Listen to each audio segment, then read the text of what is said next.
was my voice. It's trade season. We've got some crazy trades in the NBA, and the NFL's tried to steal that spotlight with a nice little raucous trade of their own. We took the opportunity to go back into the annals and figure out the best, most controversial, biggest trades in Denver Broncos history, especially those that included draft picks and how it all panned out. Coming to you now.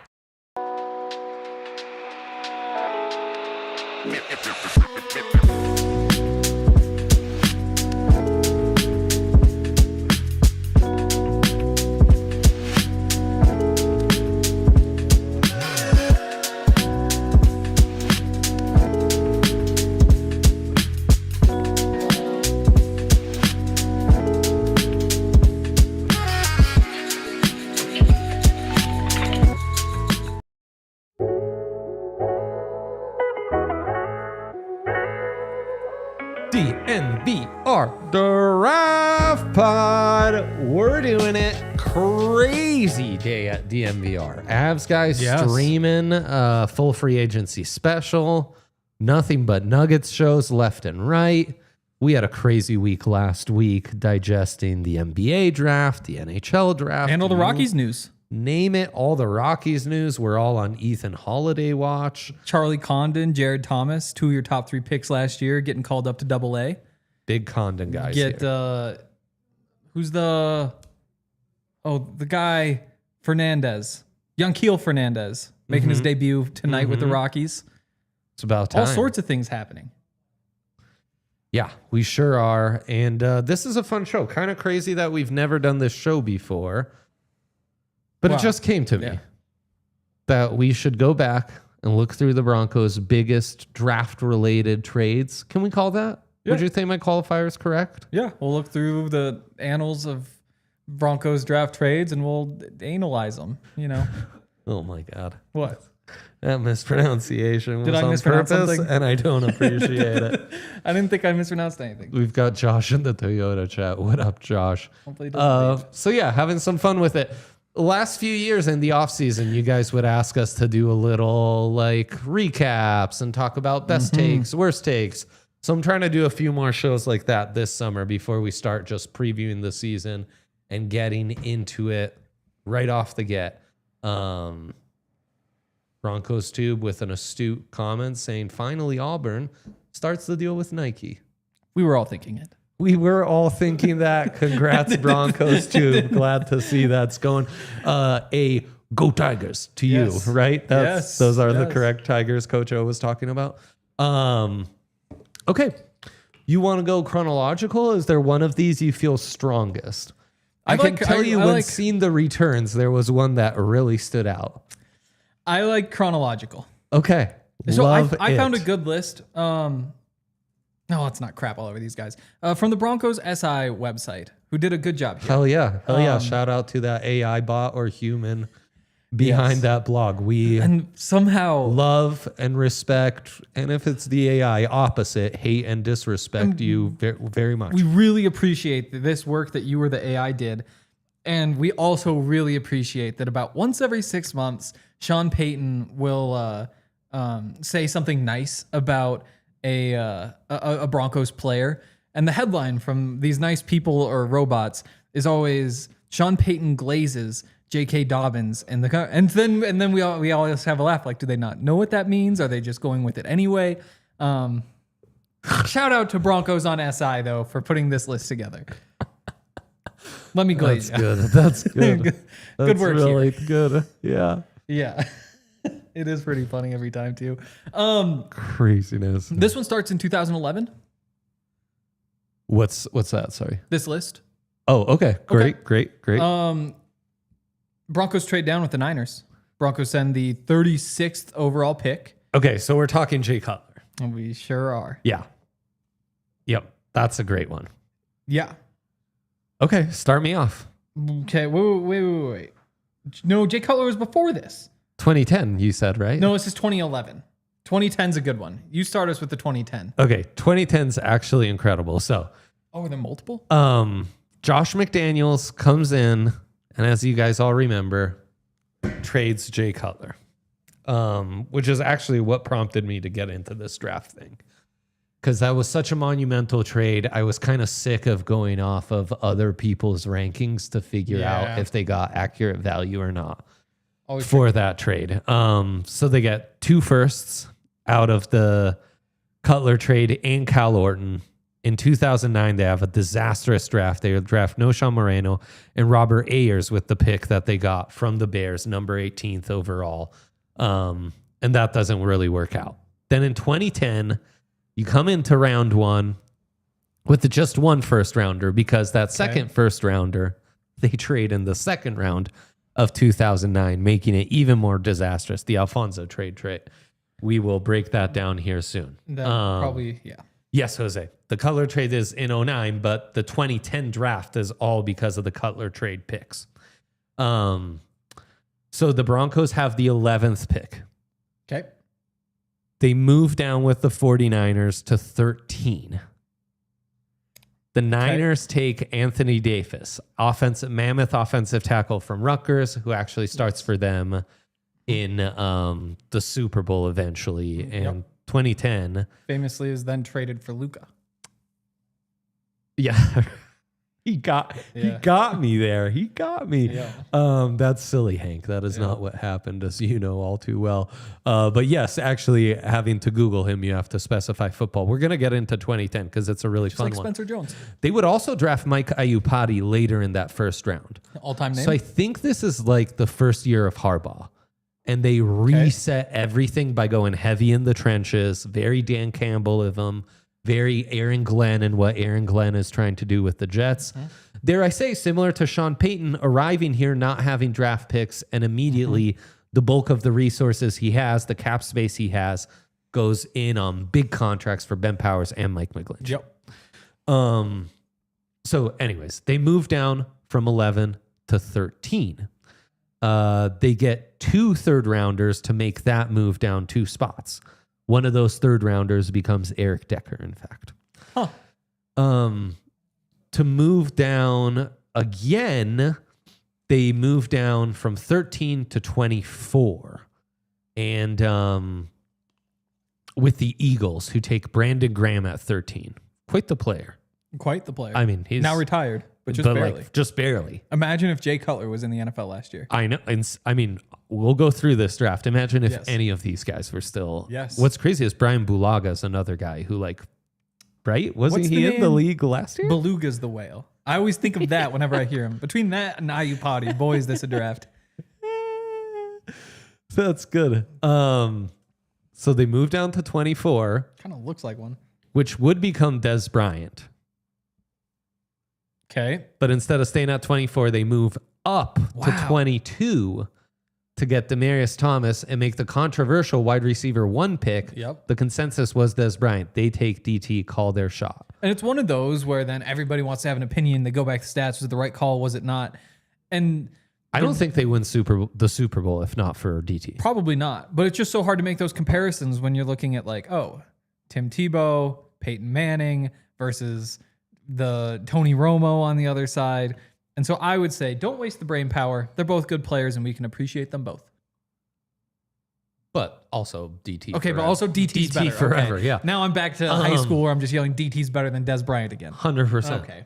I mean, I thought I'd grown past I that. remember arguing with my friends whether Emmitt Smith or Terrell Davis was the better running back. Yeah. Interesting. Yeah, I've See, been those in are this always game fun. a while. No, Hank. because there are a lot of the Demaryius Thomas, Des Bryant debates. Obviously, that came up all the time. But there are also, this is a little off topic, but the Jokic path. Because first it was, is he actually better than Jahlil Okafor? And it's like, yes, he is. But everybody's like, no, he's not. And then it's there was somebody, but before it was Towns, and then people gave it to Towns, and then eventually it was Embiid. There was a guy who was a gap right in there. I can't remember who it was. Was it Kristaps? No, I mean there were those conversations. Would have been big in that year. Yeah. I'm trying to remember. There was that great Michael busted. Malone quote of everyone wants to talk about the guy in Philly and the guy in New York and the guy and I don't know their names, but I know Nikola Jokic and people need to start. So I wonder if he's one of those. So good. Anyways, to move back up from 24 to 22, Hank. Okay. They trade 24. They swap those. and they include pick 113. Pick 113 in that draft would become Aaron Hernandez. So 2010 is nothing but sliding doors all across the board. It's crazy. Yeah. Whoa. So Aaron Hernandez is an interesting one too. And we'll leave from a purely football perspective, which is inappropriate, of course. From a purely football perspective, pick 132. 113. Was that what it was? 113. 113, yeah. You get 3 years of Aaron Hernandez. 563, 910, 483. Good pick. Or do you need more longevity, even though it was so good when he was there? How many touchdowns? 18 over 3 years. For 113, that's probably better than average production, right? Honestly, that doesn't sound too far off like Julius Thomas, man. Honestly, yeah. Right? No, very similar. Yeah, for pick 113 outside of the top 100, I think that still qualifies as a good pick. Obviously, with how his career started, you're hoping to get a lot more. Definitely. Obviously ends in a disappointing way, but very interesting. But yeah, I mean, the fact that he even got to that next fairly lucrative second contract, I think also would be an argument for that. And then the one trade package we didn't talk about was moving down from 13 to 24. There's a lot of picks included in there, and they use all those picks or some of those picks to move back into the end of round one at 25 overall and select Tim Tebow. Wow. And 2010. So this all started with what pick? 11? 11. 11. And who was the 11th pick? Anthony Davis. That's right, of course. Who had a pretty brief career. So yes, he has a starting offensive tackle in the Super Bowl. He never received any awards. His career goes from 2010 to 2014, and then he has one more year in 2016. That's it. Huh. Isn't that crazy? That Can is I crazy. read off the 2010 draft to you? I would love to. Sam Bradford's the number 1 overall pick. Okay. St. Louis Rams, of course. Of course. Ndamukong Suh, 2nd overall. Gerald McCoy, 3rd overall. Gerald McCoy. You were talking about playing in the league still today. Trent Williams, 4th overall. He's the best offensive tackle in football. Still, yes. Or, I mean, I'd give it to Jordan Mailata at this Would point. you? Okay. But I think Madden did too. But I mean, the fact that a guy drafted 15 years ago is still in that conversation. Insane. And it's another one where maybe if Mailata was just like a top 10 pick, everybody would be saying, right? You know? Right. Eric Berry, 5th overall. Russell Okung, 6th overall. Joe Hayden, 7th overall. Ronald McClain, 8th overall. CJ Spiller, yikes, 9th overall. This is when Rex Ryan was drafted, all those Clemson guys. And for everybody who's now back in on the draft running back in the first round train, which I am and fully support. Oh, CJ Spiller, disastrous. Exactly. Ryan and then Matthews was also the 12th overall pick. And you remember that there is no world in which they're still in the league. No. Like there's no world in which they were playing 8 years ago. Not even close. Know? And so you draft one of those other guys. So it actually gets quite wacky from 9 to 12 because we just read off some really good players. Rolando McClain, rather. Bit of an odd career, but CJ Spiller 9, Tyson Alualu 10, who was a reach at the time. Ryan Matthews, Anthony Davis, then Ryan Matthews, right? Wow. So rough. But I then it's Ryan Matthews, he's so scary. Then it's Brandon Graham, Earl Thomas. We'll get to Earl Thomas in a sec. Jason Pierre-Paul, Derek Morgan, who I believe is one of the sack leaders in like Tennessee Titans franchise history. Interesting. Mike Iupati. Of course. Great name. Marquise Pouncey, who I think was the best center of his generation. And the older of the Pounceys. Or I could be wrong. Don't hold me to that. Sean Witherspoon, who I swear had some good years as a linebacker for the Falcons. Kareem Jackson. Okay. And then it's Jermaine Gresham, who I swear was still floating around the league recently. DT, Brian Bulaga, Des Bryant, Tim Tebow, and then Dan Williams, who I don't remember. Devin McCourtney. Who was the older McCourty? Sounds right. Boy, you're really getting me with the brothers. I was wrong about the first one. Jerry Hughes, who again, I think is one of the best pass rushers in Colts history, and Patrick Robertson. Oh, that's just the first round. That is crazy. All-time first round. Now, also worth mentioning, we're going to get into the Elway one too, right? the 84 draft and the 2010 draft, it helps to make these seismic trades when you're it's one of the great first rounds of all time. True. Yeah. Right? Yes. Like it's hard to time that, but if you can, that's the sweet spot. It because is. you're just going to have more bites at the apple. Big apple. Oh man, I wanted to see Zariel's, but you know what? We'll take a quick break and then we'll get it because I know the chat's going. I love that this gets you guys going. Leave me a thumbs up. Love you guys so much. And yes, a shout out to our friends at Fanstake, which is really an incredible sponsor, an incredible way for us to kind of tap into this new NIL. We're brought to you by Fanstake. It's a new platform where fans can pledge direct support to athletes to help their favorite teams, alma maters, you name it, to retain their top players or to help go after recruits, right? And incredibly, it's risk-free because whether you go after a Jordan Seaton at Colorado, right, or some of the better current players or some of the better recruits, you're ensuring that they can get those funds if they stay or if they commit to your school and come. But if they don't, that money then goes back to you. And yeah, it's the simplest way to provide direct support to your school, your football program, your basketball program, and try to keep the players another season. It's, really cool. CU is currently the 5th most popular fan base on the app, which is really sweet. Check them out. Right now, Fanstake is currently offering new fans a free $25 credit, no credit card required or strings attached, to join in staking, let's say Jordan Seaton, right? We'll be talking about him in a year as a top offensive tackle prospect in the NFL draft and, for the Buffs. And you can support them, and you can at sign up use this free $25 to get that done. Click the link in our description, scan the QR code, or just head to fanstake.com and use promo code DNVR to help keep Jordan Seaton or one of your favorite players. We were hearing some great things about Draylon Miller and his appearance at that play-by-play camp we did recently. So you name it. The options are endless. Maybe a hot recruit. Help keep Jordan Seaton with the Buffs. Check out Fanstake. Have some fun with it. Also, a shout out at our friends at Toyota. Toyota is the kind of vehicle that I could use in how I navigate and drive this show. We're a little all over, You say, oh, let's go chronological. Then you go sideways. 30 years before 2010 draft. John Elway. No, really, right? John Elway.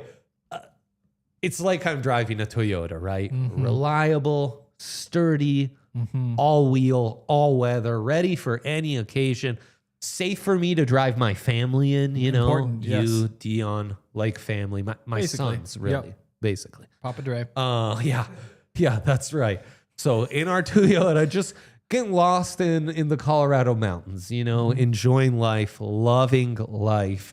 And anyone who drives a Toyota around these parts at our office will swear by it. Talk about loving life. We trust Toyota with our lives, and they've also been an incredible partner to work with. Visit your Front Range Toyota stores at a location near you. AutoNation Toyota, Arapahoe and Centennial, Corwin Toyota in Boulder, Groove Toyota in Littleton, Mountain States Toyota in Denver, Stevenson Toyota East in Aurora, Stevenson Toyota West in Lakewood. Toyota, the official automotive partner of the NFL and the official vehicle of DNVR. Toyota, let's go places, baby.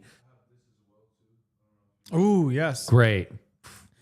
You want to go over to the website. On it. Still have our intro offer going for a short time.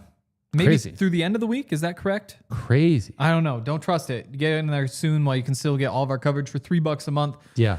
Whole bunch of good stuff on the website. I mean, all the great off-season content you've been churning out, all the great Avs and Nuggets, updates on signings, new hires, you name it. Now is the time to get in on that. Get in on it now, and you get the full year. You're for $36. That includes free T-shirt, True. All the discounts you get. So really, it's like the T-shirt's paying for itself with this, and then you're gonna have the full year until next July 1st. Yes. So you'll still get all the playoff coverage, all the in-season coverage, all the draft coverage. Yes. And all Nuggets and Avs like the start of their free agency coverage before it expires. I did decide Legendary. that there's just nothing 4th of July themed I can write about the Broncos. Because there's no like best American, because they're all American. Yeah. Like the independence thing, there was nothing there. Uh-huh. Anything I could come up with kind of like belittled America. And so I just like was like, so don't expect any 4th of July themed content, but 4th of July, maybe a good time to read some other content, like the prospect rankings. Totally. That'd be Finally great. got the top 30 up there. Oh with my gosh, that's amazing. links to all the film rooms, got All the write-ups, film rooms, write-ups guys. on each of them, couple like clips in Oh there wow, for a that lot looks of them. incredible. Yeah, makes you want to sign up, doesn't it? Holy cow. Yeah, no, it's a Yeah, no, it's a pretty good AJ's little got a guide whole there. like Yeah, free agent trade board he Jonathan did Drouin for... to the Islanders. Oh my gosh. Yeah, What do we get? he was a free agent. Nothing. Halifax homies no more, huh? That's what they're saying. Dang. Well, if you were subscribed and on the website, you would have known that. You wouldn't have been late to the party like I am. Okay. Thoughts on that Jay Cutler trade? Chap, did we win the Jay Cutler trade? I would argue without that trade, you don't pull off the 2010 haul, which like Decker and DT alone, very important. Zane Beatles is also in that draft. Key starter on the offensive line. It's one of those sliding doors where it's like with all the bad that Josh McDaniels brought to this franchise. OTT? Shoot. You were gonna, Josh McF face. Yeah, Josh McF face for sure. Fill in the blank. If not for how he managed to at least salvage. Yeah. Well, I mean, the 2009 draft, I would argue, set us back years. And I mean, I believe it in my bones, lost us Super Bowl 48. Yep. But I also would argue you don't get Super Bowl 50 if it's not for the moves you made in the 2010 draft. Yep. Including Tebow. Like, I do think making the playoffs and winning that wild card round is pretty key to recruiting Peyton Manning. Totally. And so, I think that was another astute move. So, and in terms of, so they started with pick 11. They wind up with Tebow and Demarius. Looking through this 22 list, and 25. Yep. I don't see anybody in the list who I'd say, oh, you could have just drafted this one guy and that would have been better than getting those two. Right. You know, the case like Brandon Graham for longevity, like Earl Thomas, I guess. Earl Thomas is good, but like it was I wouldn't look at Earl Thomas and say he's not significantly DT. better than DT. Like I would say if DT you're right. And you throw in the Tebow piece. You're right. And So, I mean, you were fine with Darian Stewart. I thought that defense played pretty great. Totally. With him as your deep You could have a safety. weird Gronk conversation, I guess. Tight end value is always interesting. Yeah, I mean, and But then you're really McDaniels reaching really second rounder. mismanaged the tight end position for sure. Yeah. Broncos tube suggesting 4 stringers for 4th of July. 4th stringers for 4th of July. There are 90 players on the roster. Okay, 4th string. So you just write down all the 4th stringers. You say like which 4th stringer is most likely to not be a 4th stringer. I don't know.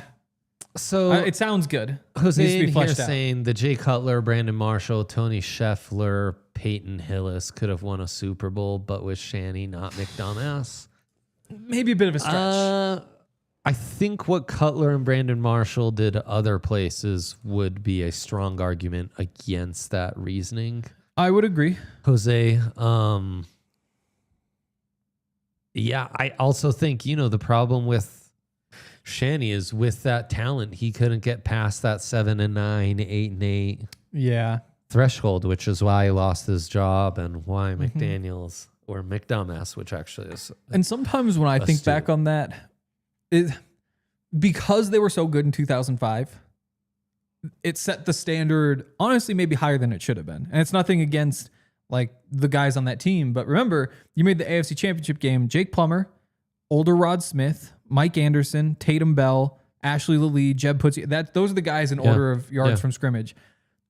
That's not when you look at the teams who win Super Bowls and are winning, you typically see more Pro Bowlers in there, more All Pros in there. And so I think there's a few more household names exactly than who we just listed. And off. when you look or through even these who guys, Jose just listed off, honestly. If you were to say like that team went 500, it wouldn't be that big of a surprise. But I think Mike kind of set expectations so high by overachieving with that group that when he stopped overachieving and was just kind of like, hey, this is kind of what happens when you have Jay Cutler and all those guys, that wasn't good enough.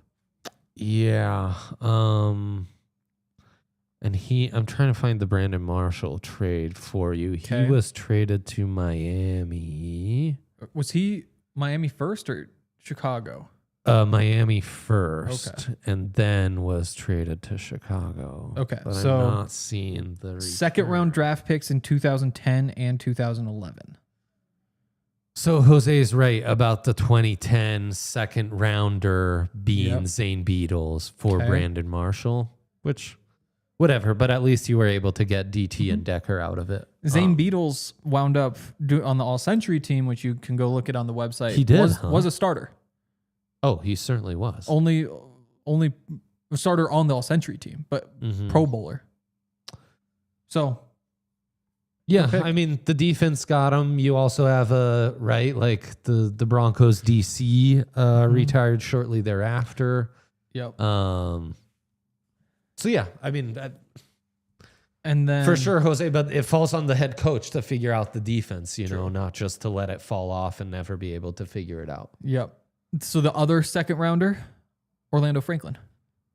So Beatles and Franklin for Brandon Marshall. That's your Super Bowl O-line and True. Two of your Super Bowl targets. I believe 2011 Julius Thomas is also drafted. Like that sounds 5th, 6th, or correct. 7th. So 11, 12, 13, 14. I think it must have been the next year. 12, 13, 14, 15. Because he was on the Super Bowl team. Right? Maybe not. No, because they traded for Vernon Davis. Because they needed a tight end. So no, it would have been 2011. He left the year before. Shout out Jarrell Casey, also in the 2010 draft, 3rd round. Incredible. We might as well, like, to complete this circle of the Cutler trade, I think we need to get in 2009. Yep. So you have the 12th overall pick. You draft Noshawn Moreno, who I know he's a bit of a fan favorite. Yep. I don't think that was a pick worth. This 12th overall pick. This was right when teams were about to smarten up about running backs in the 1st round. And to give you an idea, he's drafted right before Brian Orakpo, Malcolm Jenkins, Brian Cushing, who had a moment, was a beast. Robert Ayers, he's drafted right in front of Jeremy McClain, Alex Mack. So Robert Percy Ayers, Harvin, Michael Orr, Clay Matthews. So the Robert Ayers pick was the one that came from Chicago in the Cutler trade. Yeah, bad pick. Yep. Bad pick, but that's not the worst of them. I mean, not even No, it's not. close. Nope. Patrick Chung in that draft. James Laurinaitis. They had 2 second rounders in a second round that produced LaShawn McCoy, Phil Lodeholt, current Buffs coach, if I'm not mistaken, Max Unger, Muhammad Massaquoi.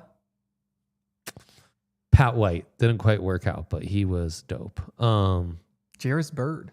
Ray, Connor Barwin. Ray Malaluga, James Laurinaitis. Wow. Patrick that's a blast Chung. from the past. Yep. And with those other 2 second round picks run as Richard Quinn, blocking tight end at the end of the second round. On its own, one of the worst picks in Broncos history. Yes. Darcel McBath is pick 48. Arguably worse. Just a special teams contributor, top 50 pick. I mean, disastrous. But nothing is as bad as moving up into the 5th pick of the second round, 37th pick overall, and trading the future first rounder that you got from the Bears. Yep. So calling your shot, Yep. saying we're going to be good. We're trading a 1st round pick. Or no, it's their own first round. Round pick. Yep. So calling their shot, saying, Yep. oh, now mind you, the shot they called is in a season where they would start. I want to say that's where they started like 0-6, and McDaniels is fired. Surely they're afterward. Eric Studsville's interim coach. No, it's actually on Alfonso Smith's Wikipedia. That's awesome. Yeah. to This draft trade, among other poor decisions. Alfonso Smith, the 5'9", 193-pound cornerback from Wake Forest. And that future first would become Earl Thomas. Yes. And Alfonso Smith would have to be cut the next offseason. He was that bad. He wasn't cut. He was traded for Gronk. Right. Dan Gronkowski. Yes. The former Gronk we all 7th needed. round Yes. tight end. So really rough. Yep. And again, I would argue if you don't make that, you just stay pat. And again, we just described the 2010 draft and how that was key in winning. What if you do have an extra first in the 2010 draft? What could you have pulled off then? Well, the pick, of course, was used on Earl Thomas. Which, I mean, I just think I would take him. Take him off the Seahawks, you win that Super Bowl. Yep. So, again, that 2009 draft, 5th pick of the 2nd round, Alfonso Smith. For Mr. Irrelevant, I believe, pick 255, Dan Gronkowski, 1 year later. A year later. And a year after that, Dan Gronkowski's on to play with his brother in the Patriots. Imagine your asset depreciating that badly. That quickly. Imagine RJ Harvey a year from now being worth trading for Caleb Lohner. Oof. Right? Hopefully Caleb Lohner's good, but oof. Totally. But like who Caleb Lohner is today. No. That's the return you got. And he was like 13 spots higher than where RJ went. 37th. RJ was what, like 63rd? The 60th? Yeah, because of the trade downs. Yeah. Again, you traded Astonish. the future first round pick. So the first round pick you traded away was used 3 months, 4 months before you traded away the thing you traded that first round pick for basically nothing. No offense to crazy Gronk number 3. I strongly believe it is the worst trade in Denver sports history. That there's nothing that comes close to it. There's nothing that had deeper long-term implications and ramifications than this one. I mean, look, you were able to bounce back pretty quickly, both from this trade and from the Russ trade. Russ at least was your quarterback. Like Russ went and played football games. I think the ramifications are way deeper of this. I would agree. Like not having Earl Thomas is something that haunted you for like 12 years. Russell Wilson haunted you for what, 2 seasons? Yeah. Yeah. I think, again, because Russ also... It's crazy, man. Was Russ worse than Flacco? Like, was Russ worse than Teddy? To me, Russ was kind of more of just the same of what they've had over the course of the time. Like, with the Hackett year, yes, the numbers were maybe even worse than that. But again, that's also the Hackett year. With Sean year, it balances it out. We're so excited going into this season. What if you had those picks and hadn't traded for Russ? Like, how excited would you really be about this young core, you know? Yeah. I mean, that's sounds where like a conversation. Really we're actually... There you go. Transition perfectly. Let's take a quick break and then we'll get into it all. Respond to Joey, Jose, the whole shebang. But first Bank. Whether on the road, at home, or somewhere in between, which, that's your commute. Spoiler. First Bank makes banking easy, convenient, and secure. Pretty important there. Their mobile banking app allows you to check balances, pay friends, manage your money anytime, anywhere. And here's the best part. Open a new First Bank checking account today and you could earn $300. $300? Yeah, I should do that. I could I could use the cash. I'm already a First Bank user. Reinvest it in, Bet365. Yes. No. We don't. First Bank doesn't want me talking about that. First Bank is all about helping you stay on track. Yes. He's including me on with this the read. Toyota. Their tools, they make it simple to stay in control of your finances without the hassles. Hey, hassles, go McDaniels yourself. No matter where life takes you, First Bank gives you the freedom to bank how and when it works best for you. So if you're ready for better banking and the chance to earn a little extra, just like Hanky over here, head to Big Bank Hank. the letter E. The letter E as in Earl.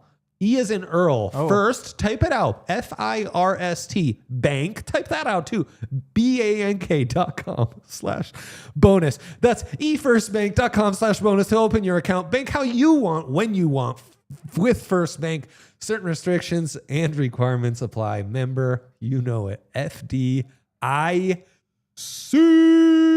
And Joey B's going to like this one because we've got a new hat sponsor, damn it. We do. Branded Bills. B. State flags on your hat? Yes, please. That's something Hank's in. Yes. You're hoping they have like an upside down Colorado flag, I bet. I need more. You feel like you're into upside down. that. And they're Upside down flags hit a little different too. big. Yeah.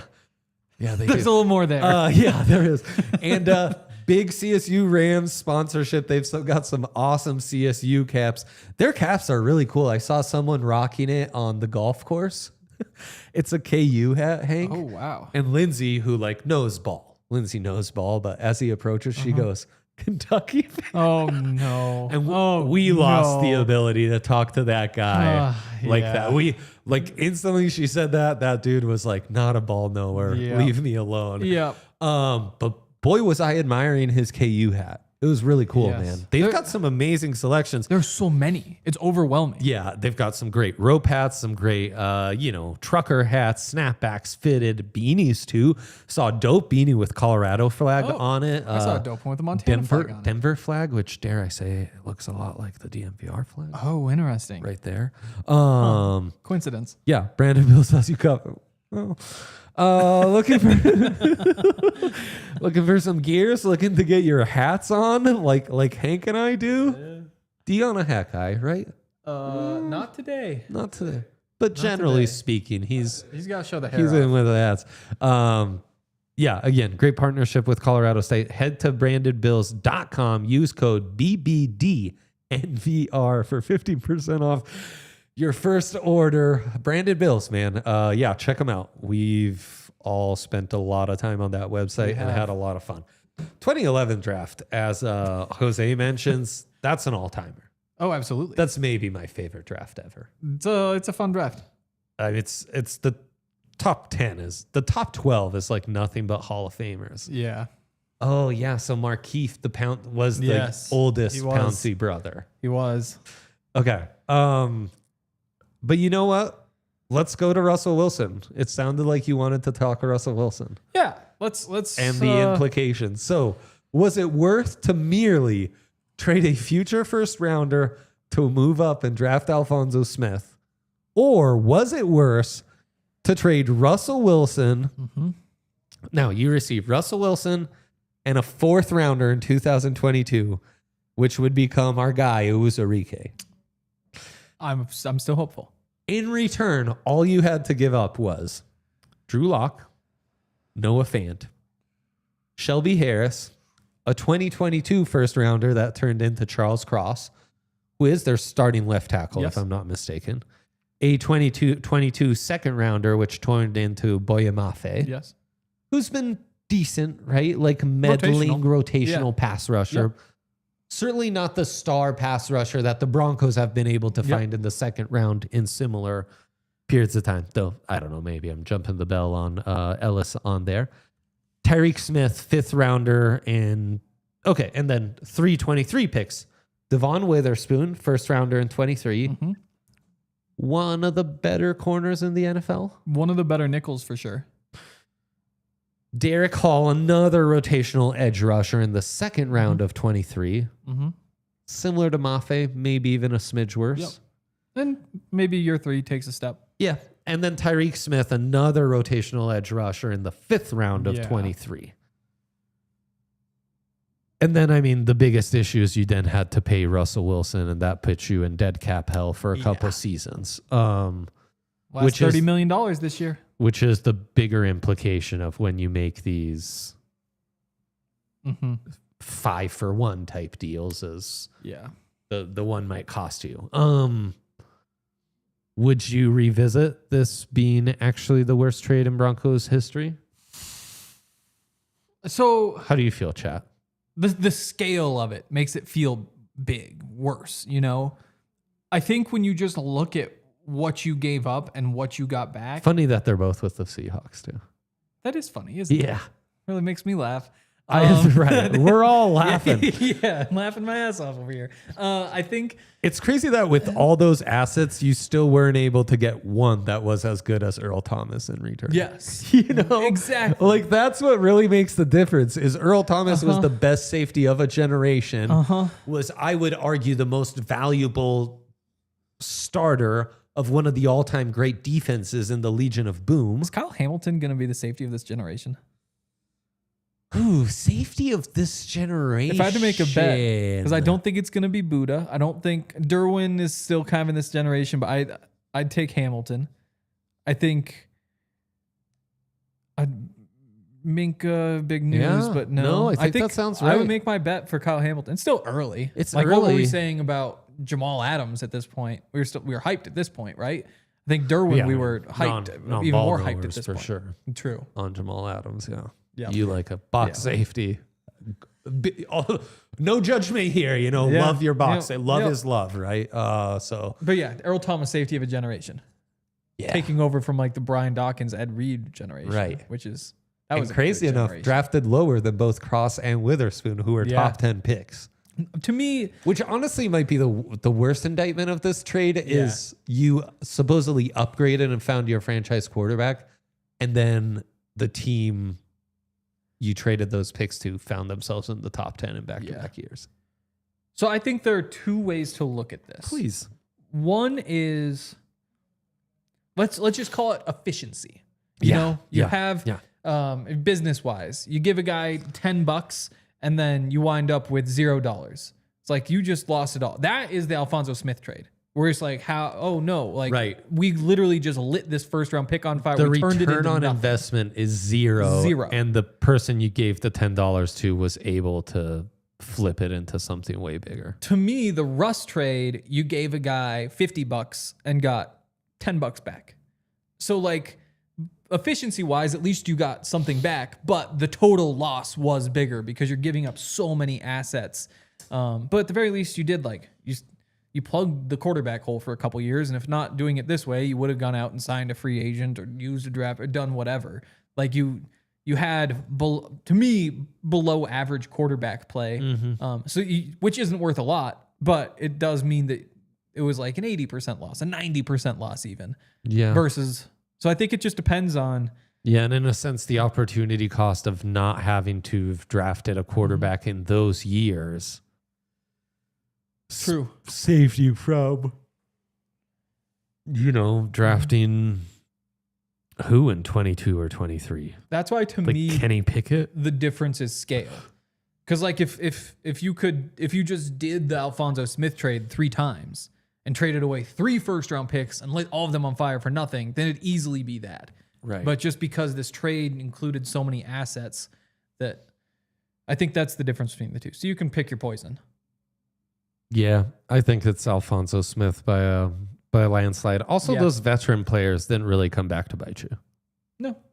Yeah, like you didn't have Shelby Harris, you went and got JFM. Yeah. Upgrade. Yeah. Yeah. Which is maybe a lesson of like a bottom half of the roster, even bottom half starters are kind of a dime a dozen and not worth a ton. I want to say Noah Fant has like the 3 best receiving seasons for the Broncos in Super Bowl 50. Right, which it's kind of meaningless. Totally. And still bust first overall pick, but I would say that you did lose something not having him. Does it make any difference in the grand scheme of things? Maybe not, but that probably was your best tight end you've had in the past decade.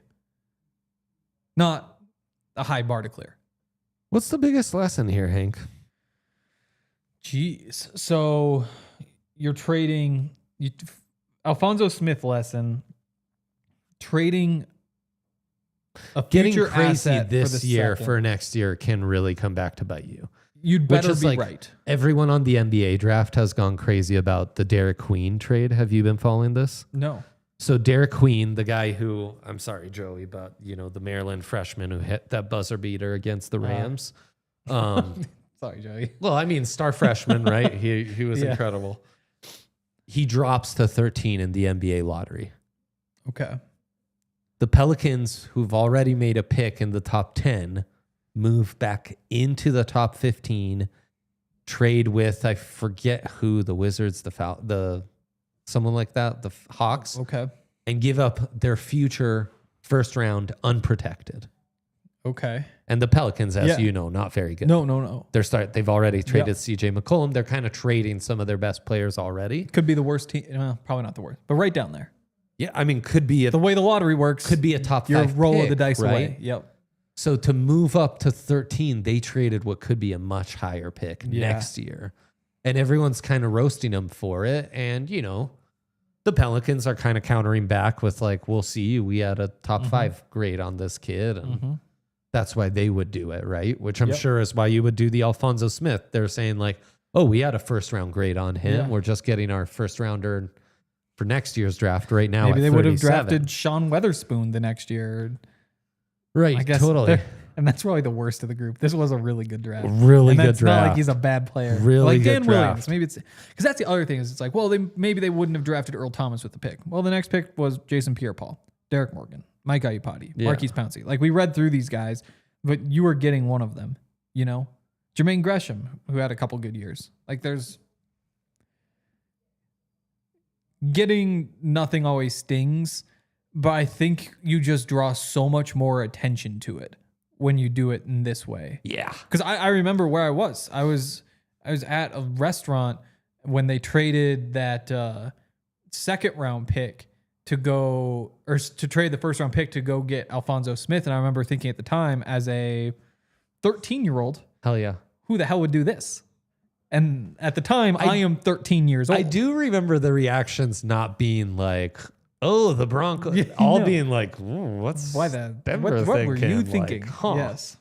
And no one was too high on Alphonso Smith either. Yep. 12. I was 12.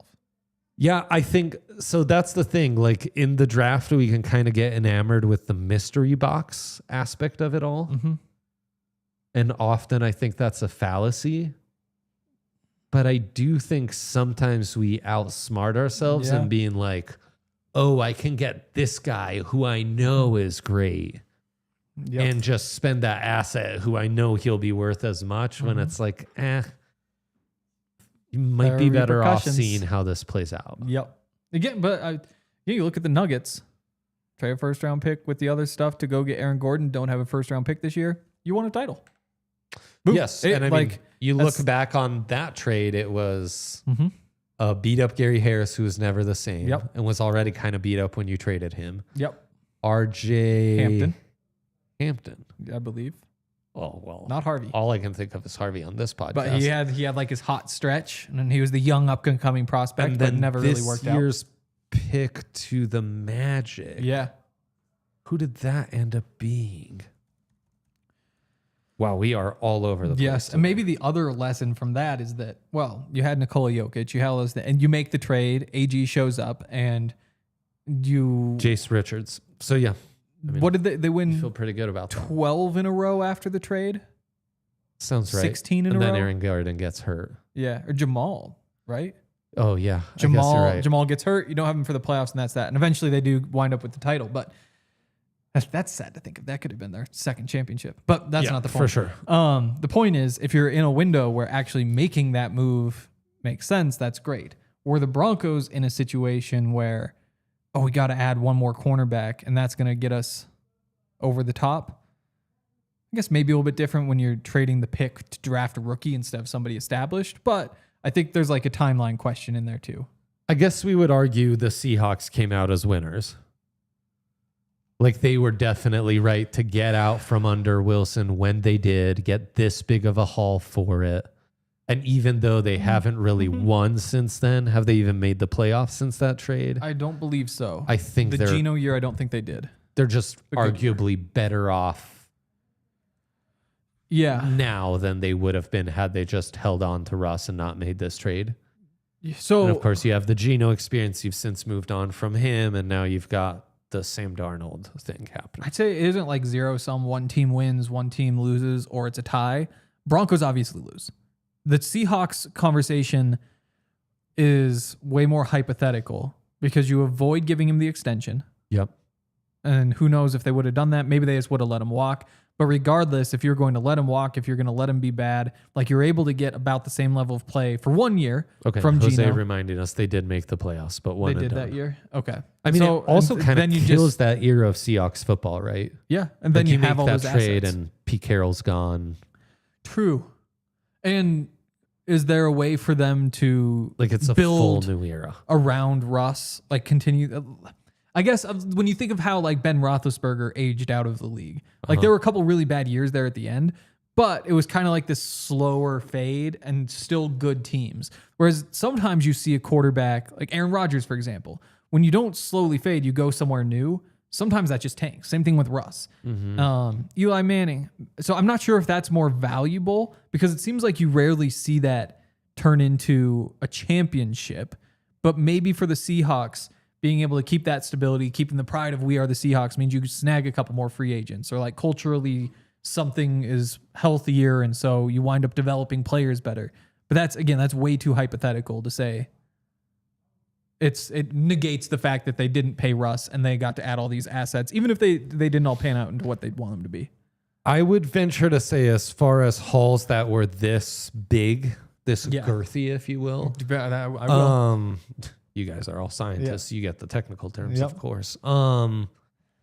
This is A show probably for one of the more scientists. modest returns. Yes. Like if you go back to like the Ricky Williams return or the Herschel Walker returns, Yep. those feel way harsher. Yes. And again, to me, Alfonso Smith feels way harsher.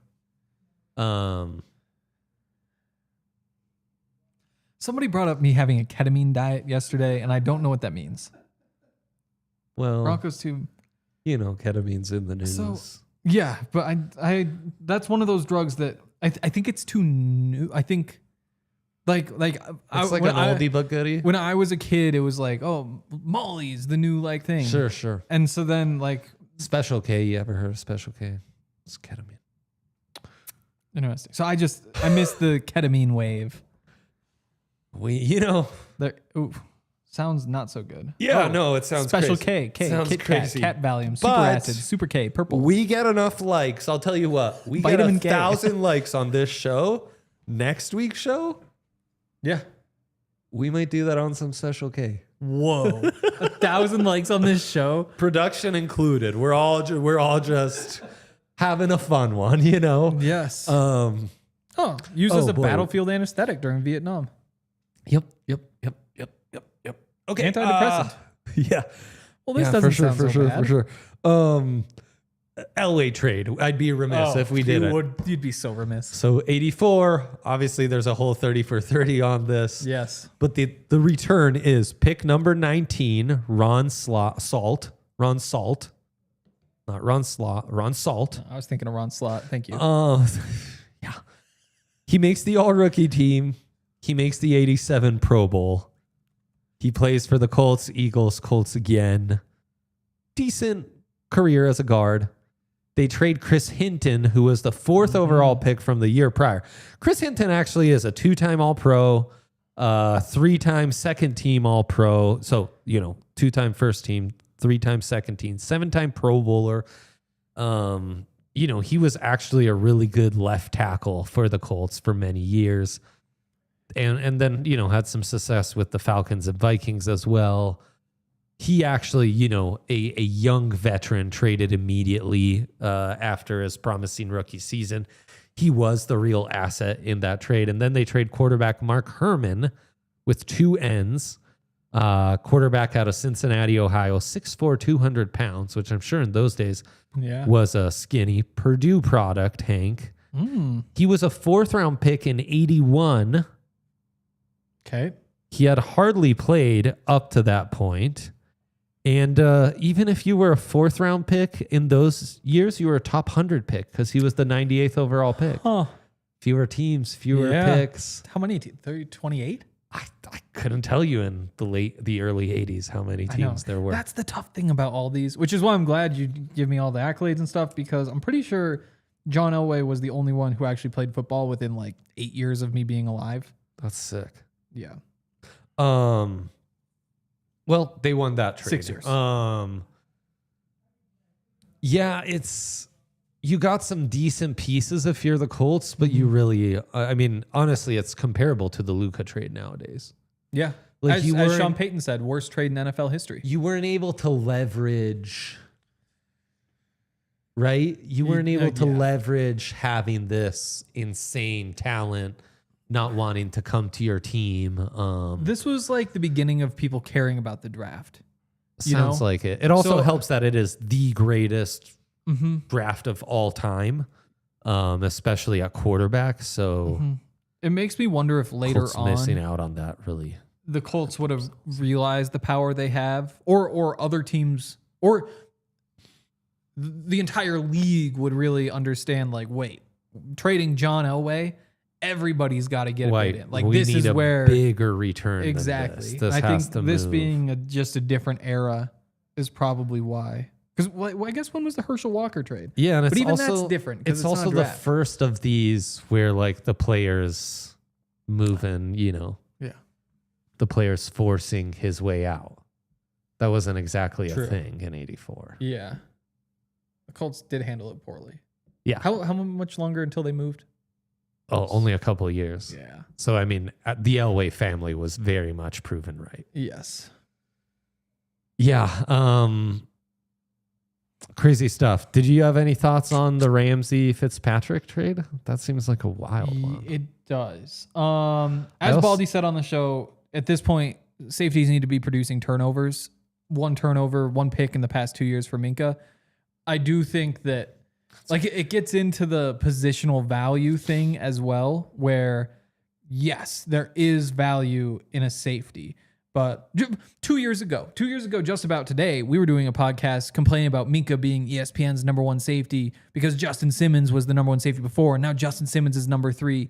And while cornerbacks sometimes flame out quickly, I think that for like a rangy do-it-all safety, we've seen like some of those guys not pan out all that greatly either in time. So I think when you combine, like, sure, he's 28, Ramsey's 30, Ramsey's older. I also think that Ramsey at his best is, to me, on a different tier, and that might be an outlier opinion, but I see him as like potential number 1 overall, whereas Minka at his best is more of the, like, statistically similar to Justin Simmons in some ways. We have those deep, rangy guys where there's so much flukiness in the interceptions, but also you need to be putting them together.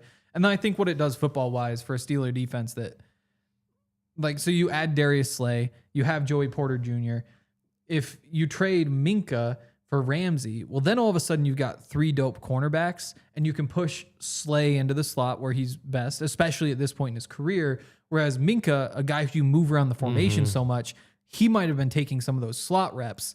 And would you rather just have Slay in the slot, Ramsey on the boundary, and say, we can just lock guys up with this, instead of saying, yeah, well, different defenses, different times. The history of them is the zone blitz type stuff. Right. And so you're maybe getting a little bit away from that, but you don't necessarily have to. I think it just gives you the option to play a little bit more man and say, we can send guys, we can cover. And I think playoff football, that's kind of, in a lot of ways, what this league has turned into. And they're good getting to the playoffs, bad at getting through the playoffs. So I think it makes them better. I guess it gives you more disguises on the back end. Yeah. Which is huge. And Justin Simmons still out there. So if you wanted to tack him in and let him play some single, like, it's the safety market's weird right now. I think getting 90% of Minka might be a lot easier than people realize. Safety market's in a really funky place right now. Has been for 2 off seasons. And boy, has anyone had a more interesting, let's say, off season than the Steelers? Lots of moves where you're like, huh. And just trading Pickett's. Lots of moves in general. Oh, yeah. Like, just the amount of turnover, they might have the most in the NFL. Yes, I agree. Yeah. And, like, I like a lot of it. Like, I was high on Caleb Johnson. And at times thought, like, could he be Najee Harris? Right. And the next thing you know, it's like, oh, Najee out, Caleb Johnson in. You combine that with, they still have the speedy little 30, Warren. Mm-hmm. They have a couple of other interesting guys, like Cordero Patterson's there. Yeah. Like, so I think that backfield, who you hope from their perspective that Caleb Johnson is just awesome, and he's kind of leading that Counting offense. on that a lot. But even if not, there's like that rotation there. You get Jonnu Smith in, who I think is an awesome piece because they already had Freiermuth and Georgia guy. Big guy. Darnell Washington. They used 3 tight ends more than any other team in the NFL last year. Right, which is a way to Now- help that O-line, which after quarterback to me is the biggest question mark. You're disappointing the receivers after DK. Well, guess what? Spend more time 2 or 3 tight ends. You split Jonnu out. You move Jonnu around. And it's Arthur Smith calling these plays. I think he's a guy who can maximize that. Interesting. Yeah. We're going to overtime to finish this conversation. Head to thednvr.com to watch us on the website. Yeah. And then for Miami, I don't know. McDaniel, hot seat? Well, I mentioned you bring in Justin Simmons to replace Minka if you want. Yeah. They already went and got Darren Waller, which is crazy to replace Jonnu. I know. Honestly, it was ticking me off that I'm getting these notifications on NFL trades when I'm trying to pay attention to the NBA. This is not the time. And the Rockies making their moves, signings. right? Yeah, exactly. Yeah. But yeah, and their defense is so bad. Like in the same way that's like, ooh, could this get the Steelers past the margins, give them a bigger strength, like a better fastball in the playoffs? I think so. Whereas the Dolphins, like, oh, you traded a good corner for a good safety. Like you were going to have to piecemeal so much together anyway that I kind of like it for both sides, honestly. Except for Minka. 2 teams who kind of needed to make a move. Minka is the one who's person who I'm like, poor guy. For sure. Everybody else is happy. I missed this comment from Jose, but he said, by the way, the pick they traded for Richard Quinn ended up being Mike Wallace. So yeah, I mean, those second rounders and the trades they made to move up into that second round in 2009, all-time horrible ones. All time. I hope we can all take some team building lessons from this. Yes. And if nothing else, take that we enjoyed our time together. I really appreciate you all tuning in. I really appreciate Hankster taking the time. We are all scientists in pursuit of knowledge, as always. Really appreciate our guy Dion Smith on the ones and twos. Scientist behind the scenes. Until next week, Mile high salute to you. Bye. We all silly like the mayor.